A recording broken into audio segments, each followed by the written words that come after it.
There are dozens and dozens of reasons why people fall into homelessness. It's easy and it's a cop-out to just attribute it to substance use, and that's not accurate. In my firsthand experience walking on the streets, doing outreach with folks, are there folks that abuse substances on the street? Of course there are. Are there folks that abuse substances in the neighborhood that you live in? Yes, there are. And so to make that broad generalization about this group of people is unfair. They're very vulnerable. They're the most vulnerable in our community, and I think that we need to help them, not just assume the worst.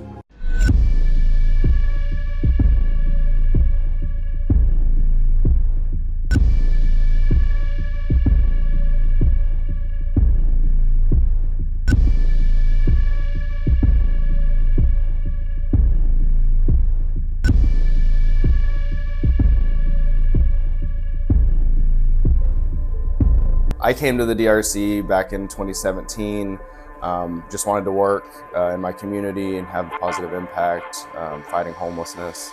Prior to serving this community, I served in the Marine Corps, and when we got back from overseas, I found out one of my buddies had actually ended up experiencing homelessness. It just kind of threw me for a loop because, we had so much in common, and aside from a lack of a support system. And so he fell into that situation, and it really made me start thinking just more broadly about homelessness and what leads to homelessness. And so trying to make homelessness as rare and short term as possible. Hear their stories, realize that there's no one size fits all to homelessness, getting to meet folks from all different backgrounds, different ages, different education levels. And you really just realize it could happen to anybody. I had money all my life. I had a bad job. I worked in the oil field 20-something years. None but the best of it. But anybody's susceptible to homeless. You're not above it. Many of us are much closer to homelessness than we think. My name's Delia Torres. I was born in the Valley. I left my mom and I came to Dallas. I started working, I moved around and got married. And I was working, at Baylor, a Scott and White Baylor. I was in the dietary, because I was working double shifts, almost for a couple of months. And that day I felt tired and I had a heart attack. I lost my apartment, my furniture, everything. So I started living on Lancaster. You know what? I won't go and sleep in the shelter. I said, but I will use the shower. But I would stay in my car 24/7. What makes DRC different in our community is that we take the services to the people. Outreach is our passion. We meet with folks, whether it be in their campsite in the woods, under bridges, in our parks. We engage them because we know that we're the ones with the cars, we're the ones with the phones. We have the resources to be able to go out and offer those to folks and kind of walk that walk as advocates with them. I think maybe important for this audience today, I would mention that while we have a significant homeless population across Fort Worth, I know for a fact that our nonprofits and our government systems are really working well to serve those individuals that find themselves in the worst type of circumstances. And I wouldn't put us against any other large city in the country. I think our percentages and our numbers really reflect that.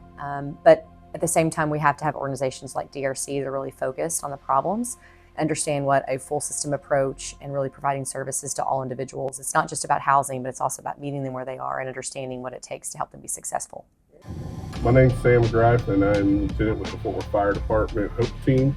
Today we'll be going out with Fatima Robertson of DRC. And you'll see what we do on a daily basis where we outreach out to those experiencing homelessness in the city of Fort Worth. Our goal for today is to provide medical care, medical assessments, wound care, get them connected with resources, and get their DRC monthly enrollments and or enrolled into housing, so that we can work towards not only providing these folks the food, water, and shelter, but housing. It's the Hope composite locations we track through Google Maps. As you can see, there's 1,556 campsites that we've looked at for the last calendar year. Then if we go back in there we can actually go down and we go into our occupied campsites, which currently we know of 430 occupied campsites in the city of Fort Worth.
Everyone that we come in contact with, we take their name, number, stored in our system.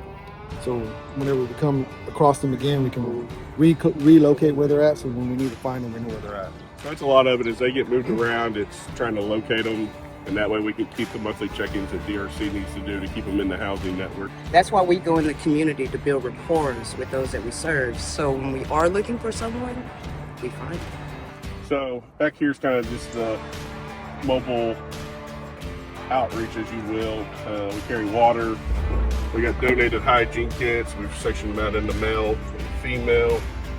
We carry our ALS bag and our monitor. We carry an air pump. That way if we meet people with tires that are flat. And then we carry socks and underwear. Just things that we all take for granted. One of the first things they do is ask if there's any medical needs, any assessments. As you see, they check in with everybody. It was identified through the 4 medical assessments that 3 needed wound care. So we carry that little chair that's on the back of Mike's back. He set it up and we just do treatment right here in the field to prevent a small scratch or small wound from getting bigger. We got 2 new enrollments today and then 2 check-ins today. And then we make notes of everything. One of the other things you'll notice that William there's holding is Narcan.